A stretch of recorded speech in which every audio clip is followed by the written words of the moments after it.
ஹே யூடியூபர்ஸிகளே, இன்றைக்கி இந்த வீடியோவில் எங்கே வந்திருக்கோன்னு பார்த்தீங்கன்னா, என்னோடய வண்டி வந்து வெறும் எலும்பு கூடாக நிற்கிறது. ஃப்ரேம் மட்டும் நிற்கிது. அப்படின்னா என்ன நடத்துன்னு பார்த்தீங்கன்னா, டேங்க் கவரும் சீட் கவரும் மாற்றுறதுக்காக பெரம்பலூர் பழைய பஸ் ஸ்டாண்டில் இருந்து சிக்னல்கிட்டேருந்து பஸ்ஸு போகுது இல்லைங்களா, இந்த பஸ்ஸு போகிற ரூட்டில் பாலா சீட் கவர்னு ஒரு கடை இருக்குங்க. அங்கே வந்திருக்கிறோம். பழைய சீட் கவர் பார்த்தீங்கன்னா படு மோசமாகிடுச்சு. கிட்டத்தட்ட 4 வருஷம் ஆகிடுச்சு இந்த சீட் கவர் மாற்றி. நார்மலாக நம்ம ஷோரூம்லேருந்து பைக் எடுக்கிறப்போ பிளாக் கலரில் ஒரு சீட் கவர் கொடுப்பாங்க. ஆனால் அது வந்து லாங் டிரைவில் போகிறவங்க யூஸ் பண்ண முடியாது. லாங் டிரைவில் போகிறவங்களுக்கு முதுகு வலி வர்றதுனால இந்த மாதிரி வேறு ஏதாவது கட் சீட்டு இல்லைனா ஸ்டெப் வச்ச சீட்டு இந்த மாதிரியான வெரைட்டி தான் ஏதாவது போடுற மாதிரி வரும். நான் இன்றைக்கி வேறு வெரைட்டிஸ் ஆஃப் சீட் கவர் பார்க்குறப்போ எப்பவும் வழக்கமாக வாங்குகிற ஸ்டெப் வச்ச சீட் கவர் வாங்குவாங்க. இது நான் மோஸ்ட்லி அது ரெக்கமெண்ட் பண்ணுறது யாருக்கு ரெக்கமெண்ட் பண்ணுவாங்க அப்படின்னு பார்த்தீங்கன்னா, மார்க்கெட்டிங் ஜாபில் இருக்கிறவங்க, அதாவது இந்த மெடிக்கல் ரெப்ரசன்டேட்டிவ் மார்க்கெட்டிங் ஜாபில் இருக்கிறவங்க எல்லாம் அலைஞ்சிக்கிட்டே இருக்கிறனால இந்த ஸ்டெப் வச்ச சீட் கவர் கொஞ்சம் காத்தோட்டமாக இருக்குங்கிறனால இதை மோஸ்ட்லி எல்லாம் ரெக்கமெண்ட் பண்ணுவாங்க. இதை மாற்றுறதுக்காக சொல்லியிருந்தோம்.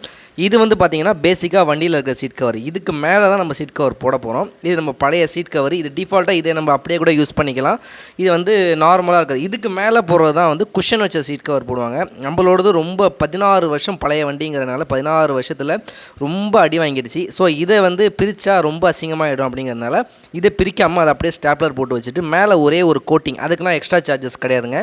கோட்டிங், எக்ஸ்ட்ரா குஷன் வைக்கிறது, ஹைட்டை ஏற்றுறது, ஹைட்டை இறக்குறது எல்லாமே இங்கே பண்ணுறாங்க. மேக்ஸிமம் நீங்கள் இந்த சீட் கவர் மாற்ற போகிற இடத்துல பார்த்தீங்கன்னா வாங்கி விற்கிறவங்க இந்த ஹைவேஸ் எல்லாம் விற்றுக்கிட்டு இருப்பாங்க. அவங்ககிட்ட வாங்கினீங்கன்னா இந்த சீட்டுடைய ஹைட்டு இறக்குறது, குஷன், எக்ஸ்ட்ரா குஷன் வைக்கிறது, இந்த ஆப்ஷன்லாம் அவங்ககிட்ட கிடைக்காது. ஆனால் இந்த மாதிரி கடையாக வச்சுருக்கிறவங்க, அவங்களே செஞ்சு விற்கிறவங்கள்ட்டலாம் போனீங்க அப்படின்னா உங்களுக்கு சீட் உங்கள் ஹைட்டுக்கு ஏற்ற மாதிரி, உங்கள் கம்ஃபர்டபுளுக்கு ஏற்ற மாதிரி நீங்கள் கட் பண்ணி அட்ஜஸ்ட் பண்ணியுமே வச்சுக்கலாம்.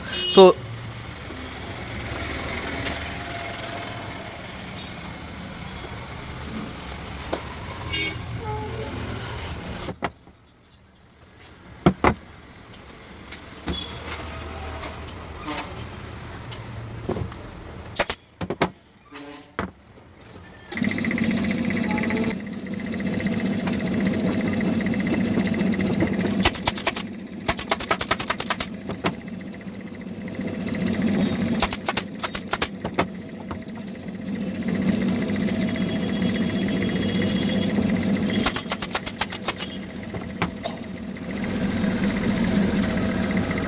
எனது வாகனத்தோடைய colour black and yellow coating அப்படிங்கிறனால என்னால் எல்லா கலருமே என்னால் அஃபோர்ட் பண்ண முடியாது.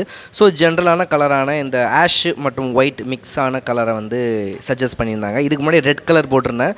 அந்த சீட் கவருக்கு இந்த டேங்க் கவரு மொத்தமாக ரெண்டுத்தையுமே சேர்த்து எனக்கு எவ்வளோ வந்துச்சு அப்படின்னா 650 ரூபாய். 620 ரூபா போதுங்கிற மாதிரி தான் சொல்லியிருந்தாங்க. சரி, எனக்கு கொஞ்சம் சாட்டிஸ்ஃபேக்ஷனாக இருந்துச்சு. அதனால் நான் 650 ரூபாய் பேரம் பேசாமல் கொடுத்துட்டேன். மேக்ஸிமம் நான் எங்கள் ஊர்லேயுமே நிறைய இடத்துல விசாரித்து பார்த்ததில் இந்த ஸ்டெப்பு வச்ச சீட் கவர் ஒரு 700 ரூபா 750 ரூபா வரைக்குமே போச்சு. இந்த கடையில் நீங்கள் ஸ்ப்ளெண்டர் ப்ளஸ் பைக்குக்கு இல்லை, எந்த பைக்குக்கு நீங்கள் எந்த சீட் கவர் போட்டாலும் சரி, ப்ளைனாக இருக்கிற பிளாக் போட்டாலும் சரி, ப்ளைனாக இருக்கிற கவர் எது போட்டாலுமே எல்லாத்துக்குமே மேக்ஸிமம் 650 ரூபா தான் ஆகும் அப்படிங்கிற மாதிரி சொல்லியிருந்தாங்க. ஸோ செக் பண்ணி பாருங்கள். எனக்கு சாட்டிஸ்ஃபேக்ஷனாக தான் இருக்குது. ஓகே, நம்ம சேனலை சப்ஸ்கிரைப் பண்ண மறந்தாதீங்க பாய்ஸ் அண்ட் கேர்ள்ஸ். நெக்ஸ்ட் வீடியோவில் மீட் பண்ணுறேன். பாய்.